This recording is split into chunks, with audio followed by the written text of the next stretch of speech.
Praise the Lord Jesus Christ. ਅੱਜ ਦੀ ਇਸ ਖਾਸ ਚਰਚਾ ਵਿੱਚ ਤੁਹਾਡਾ ਸਵਾਗਤ ਹੈ। ਦੇਖੋ, ਅੱਜ ਆਪਾਂ ਇੱਕ ਬਹੁਤ ਹੀ ਡੂੰਘੇ ਅਤੇ ਦਿਲਚਸਪ ਧਾਰਮਿਕ ਰਹੱਸ ਬਾਰੇ ਗੱਲ ਕਰਨ ਜਾ ਰਹੇ ਹਾਂ, ਜੋ ਸਾਡੀ ਮੁਕਤੀ ਦੇ ਅਸਲ ਅਰਥਾਂ ਨਾਲ ਜੁੜਿਆ ਹੋਇਆ ਹੈ।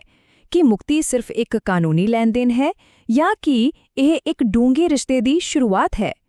ਅੱਜ ਦੇ ਇਸ ਵਿਸ਼ਲੇਸ਼ਣ ਵਿੱਚ ਆਪਾਂ ਇਸੇ ਗੱਲ ਦੀ ਬਹੁਤ ਹੀ ਬਾਰੀਕੀ ਨਾਲ ਪੜਚੋਲ ਕਰਾਂਗੇ। ਠੀਕ ਹੈ, ਆਓ ਸਿੱਧਾ ਇਸ ਵਿੱਚ ਗੋਤਾ ਲਾਈਏ।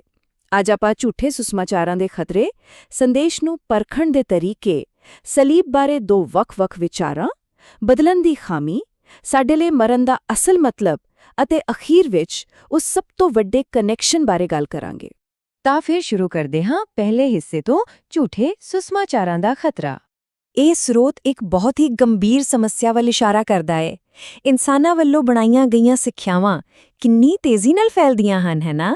ਪੌਲੁਸ ਰਸੂਲ ਗਲਾਤੀਆਂ ਨੂੰ ਲਿਖੀ ਆਪਣੀ ਚਿੱਠੀ ਵਿੱਚ ਬਿਲਕੁਲ ਇਹੀ ਹੈਰਾਨੀ ਪ੍ਰਗਟ ਕਰਦੇ ਹਨ। ਉਹ ਕਹਿੰਦੇ ਹਨ ਕਿ ਲੋਕ ਕਿੰਨੀ ਜਲਦੀ ਉਸ ਸੰਦੇਸ਼ ਨੂੰ ਭੁੱਲ ਜਾਂਦੇ ਹਨ ਜਿਸ ਨੇ ਉਹਨਾਂ ਨੂੰ ਬੁਲਾਇਆ ਸੀ ਅਤੇ ਕਿਸੇ ਹੋਰ ਹੀ ਸੁਸਮਾਚਾਰ ਮਗਰ ਲੱਗ ਤੁਰਦੇ ਹਨ।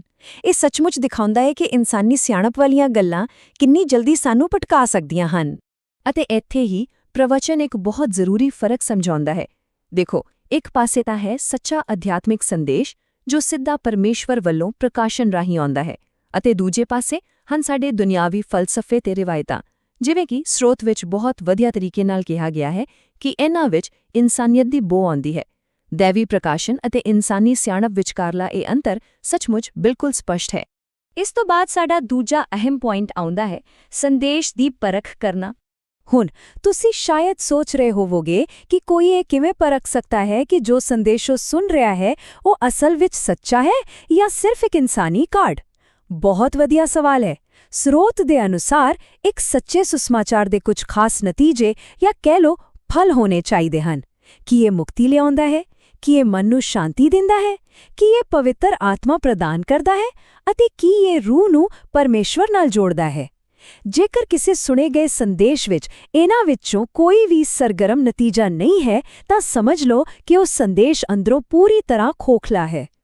ਹੁਣ ਆਪਾਂ ਪਹੁੰਚਦੇ ਹਾਂ ਸਲੀਬ ਬਾਰੇ ਦੋ ਵਿਚਾਰਾਂ ਤੇ, ਅਤੇ ਹੁਣ ਜੋ ਗੱਲ ਆਪਾਂ ਕਰਨ ਵਾਲੇ ਹਾਂ ਉਹ ਸੱਚਮੁੱਚ ਬਹੁਤ ਹੀ ਦਿਲਚਸਪ ਹੈ। ਇੱਥੇ ਇੱਕ ਬਹੁਤ ਹੀ ਵੱਡੀ ਧਾਰਮਿਕ ਬਹਿਸ ਸਾਹਮਣੇ ਆਉਂਦੀ ਹੈ ਜਿਸ ਦਾ ਜ਼ਿਕਰ ਪਾਸਟਰ ਕਰਦੇ ਹਨ। ਇੱਥੇ ਦੋ ਬਿਲਕੁਲ ਵੱਖੋ-ਵੱਖਰੇ ਨਜ਼ਰੀਏ ਹਨ।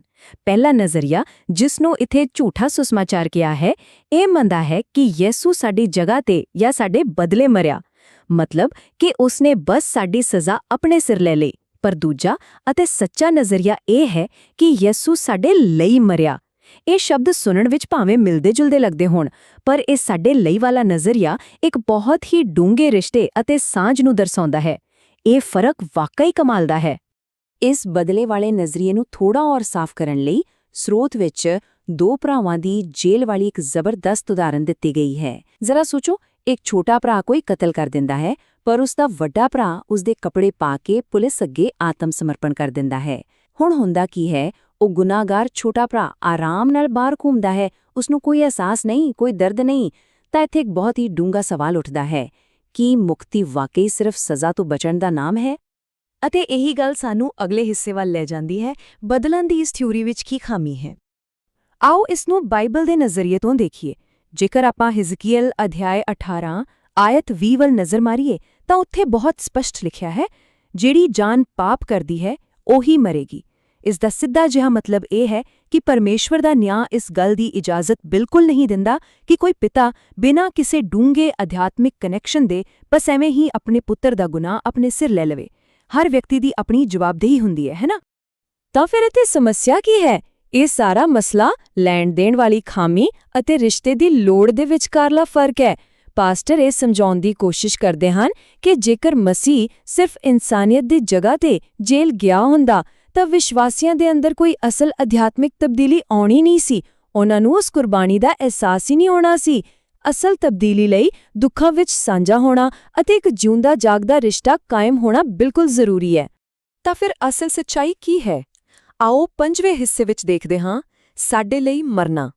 ਇਸ ਗੱਲ ਨੂੰ ਦਿਲ ਤੱਕ ਪਹੁੰਚਾਉਣ ਲਈ ਸਰੋਤ ਵਿੱਚ ਇੱਕ ਬਹੁਤ ਹੀ ਭਾਵੁਕ ਉਦਾਹਰਣ ਹੈ। ਫਰਜ਼ ਕਰੋ ਕਿ ਇੱਕ ਬੱਚਾ ਸਕੂਲ ਵਿੱਚ ਕੋਈ ਸ਼ਰਾਰਤ ਕਰਦਾ ਹੈ, ਪਰ ਉਸ ਦਾ ਪਿਤਾ ਪ੍ਰਿੰਸੀਪਲ ਦੇ ਸਾਹਮਣੇ ਚੁੱਪਚਾਪ ਖੜਾ ਹੋ ਕੇ ਉਹ ਸਾਰੀਆਂ ਛਿੜਕਾਂ ਖਾਂਦਾ ਹੈ। ਇਹ ਸਿਰਫ ਕੋਈ ਕਾਨੂੰਨੀ ਸਜ਼ਾ ਨਹੀਂ ਹੈ ਦੋਸਤੋ, ਇਹ ਦਿਖਾਉਂਦਾ ਹੈ ਕਿ ਡੂੰਘੇ ਪਿਆਰ ਦੇ ਕਾਰਨ ਕਿਸੇ ਲਈ ਸ਼ਰਮਿੰਦਗੀ ਸਹਿਣ ਦਾ ਅਸਲ ਮਤਲਬ ਕੀ ਹੁੰਦਾ ਹੈ। ਇਸੇ ਤਰ੍ਹਾਂ ਇੱਕ ਹੋਰ ਉਦਾਹਰਣ ਇੱਕ ਆਜੜੀ ਦੀ ਹੈ। ਜਦੋਂ ਇੱਕ ਆਜੜੀ ਆਪਣੀਆਂ ਭੇਡਾਂ ਨੂੰ ਬਚਾਉਣ ਲਈ ਸ਼ੇਰ ਨਾਲ ਲੜਦਾ ਹੈ ਅਤੇ ਖੁਦ ਜ਼ਖਮੀ ਹੋ ਜਾਂਦਾ ਹੈ, ਤਾਂ ਉਹ ਅਜਿਹਾ ਕਿਸੇ ਕਾਨੂੰਨੀ ਮਜਬੂਰੀ ਕਾਰਨ ਨਹੀਂ ਕਰਦਾ। ਉਹ ਅਜਿਹਾ ਆਪਣੀ ਅਪਣਤ ਅਤੇ ਪਰਵਾਹ ਕਾਰਨ ਕਰਦਾ ਹੈ, ਕਿਉਂਕਿ ਉਹ ਆਪਣੀਆਂ ਭੇਡਾਂ ਨਾਲ ਦਿਲੋਂ ਜੁੜਿਆ ਹੋਇਆ ਹੈ।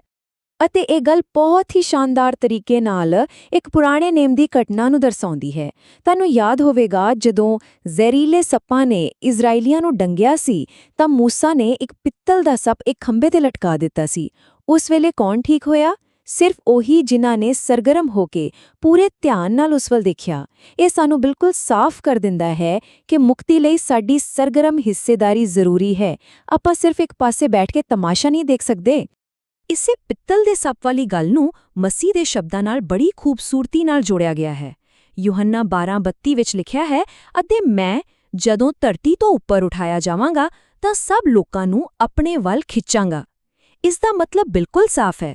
ਸਲੀਬ ਦਾ ਮਕਸਦ ਲੋਕਾਂ ਨੂੰ ਆਪਣੇ ਵੱਲ ਖਿੱਚਣਾ ਅਤੇ ਇੱਕ ਸਰਗਰਮ ਰਿਸ਼ਤੇ ਵਿੱਚ ਬੰਨ੍ਹਣਾ ਸੀ।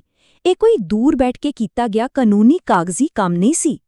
ਅਤੇ ਇਹ ਸਾਨੂੰ ਸਾਡੇ ਆਖਰੀ ਅਤੇ ਸਭ ਤੋਂ ਮਹੱਤਵਪੂਰਨ ਹਿੱਸੇ ਵੱਲ ਲਿਆਉਂਦਾ ਹੈ, ਸਭ ਤੋਂ ਵੱਡਾ ਕਨੈਕਸ਼ਨ। ਇੱਥੇ ਆ ਕੇ ਸਾਨੂੰ ਸਮਝ ਆਉਂਦਾ ਹੈ ਕਿ ਇਹ ਸਾਰੀ ਸੋਚ ਸਾਡੀ ਰੋਜ਼ਾਨਾ ਦੀ ਜ਼ਿੰਦਗੀ ਨੂੰ ਕਿਵੇਂ ਬਦਲ ਕੇ ਰੱਖ ਦਿੰਦੀ ਹੈ। ਗਲਾਤੀਆਂ 2:20 ਦਾ ਸੰਦੇਸ਼ ਕਹਿੰਦਾ ਹੈ, ਮਸੀਹ ਦੇ ਨਾਲ ਸਲੀਬ ਦਿੱਤਾ ਜਾਣਾ। ਇਹ ਕੋਈ ਕਲਪਨਾ ਨਹੀਂ ਹੈ, ਇਹ ਇੱਕ ਅਧਿਆਤਮਿਕ ਅਸਲੀਅਤ ਹੈ। ਇਸ ਵਿੱਚ ਵਿਸ਼ਵਾਸੀ ਸਿਰਫ ਦੂਰ ਖੜਾ ਹੋ ਕੇ ਮਸੀਹ ਨੂੰ ਸਜ਼ਾ ਭੁਗਤਦੇ ਹੋਏ ਨਹੀਂ ਦੇਖਦਾ, ਸਗੋਂ ਉਹ ਸਰਗਰਮ ਰੂਪ ਵਿੱਚ ਮਸੀਹ ਦੇ ਦੁੱਖਾਂ ਵਿੱਚ ਸ਼ਾਮਿਲ ਹੁੰਦਾ ਹੈ ਤਾਂ ਜੋ ਉਹ ਉਸ ਦੇ ਜੀ ਉੱਠਣ ਦੀ ਤਾਕਤ ਵਿੱਚ ਵੀ ਹਿੱਸੇਦਾਰ ਬਣ ਸਕੇ। ਅਤੇ ਅੰਤ ਵਿੱਚ ਪ੍ਰਵਚਨ ਦਾ ਸਭ ਤੋਂ ਖਾਸ ਵਿਚਾਰ ਸਾਹਮਣੇ ਆਉਂਦਾ ਹੈ। ਯੂਹੰਨਾ 15:16 ਵਿੱਚ ਲਿਖੇ ਇਹ ਸ਼ਬਦ, ਮੈਂ ਤੁਹਾਨੂੰ ਚੁਣਿਆ ਹੈ। ਸੋਚ ਕੇ ਦੇਖੋ, ਇਹ ਕੁਰਬਾਨੀ ਕੋਈ ਅਚਾਨਕ ਹੋਇਆ ਹਾਦਸਾ ਨਹੀਂ ਸੀ। ਇਹ ਬਹੁਤ ਹੀ ਜਾਣ-ਬੁੱਝ ਕੇ, ਪਿਆਰ ਨਾਲ ਅਤੇ ਨਿੱਜੀ ਤੌਰ ਤੇ ਉਠਾਇਆ ਗਿਆ ਕਦਮ ਸੀ।